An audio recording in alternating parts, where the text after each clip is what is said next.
Thank you. Good morning, Mr. Speaker. My question is to the Premier. Since day one, this government has tried to drive a wedge between parents, students, and the people who deliver their education.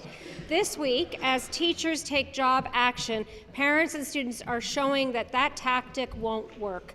Parents in Ottawa told the CBC, and I quote, "I think there are many other areas where the government could explore if it wished to do so, not least of which would be not cancelling a bunch of green energy projects at a cost of hundreds of millions of dollars." Speaker, parents and students are standing shoulder to shoulder with teachers to defend public education. Why won't the Premier do the same thing? Questions addressed to the Premier. Minister of Education. Referred to the Minister of Education. Thank you very much, Mr. Speaker.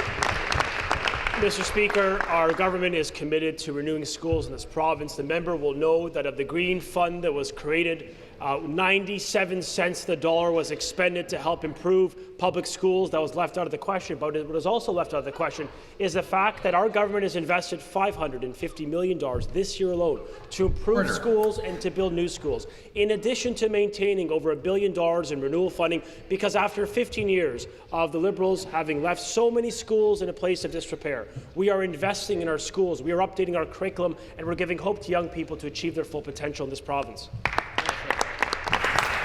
Supplementary question. Mr. Speaker, I'm going to go back to the Premier again. Parent organizations are springing up across the province. Groups like the Ontario Parent Action Network, which started right here in Toronto, are helping push back against the government's agenda of cuts, breaking down misinformation and distributing information online. As one parent in my community put it, if you care about your kids, you need to care about their teachers. Speaker, with 10,000 teaching positions on the chopping block and the 60,000 courses that are going to go with them, it is no surprise that Ontarians are pushing back. Will the Minister of Education and the Premier take a break from their daily press conferences and start repairing some of the damage that their failed policies have caused? Order. Minister of Education.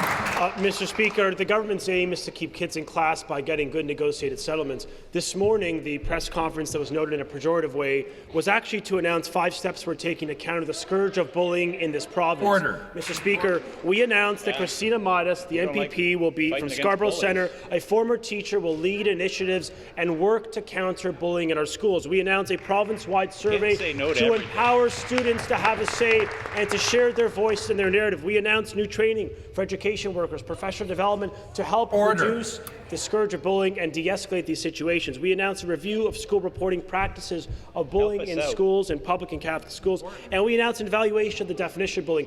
These are the initiatives we're taking to improve safety, and I'd hope every member of this legislature would stand with our government to keep our children safe.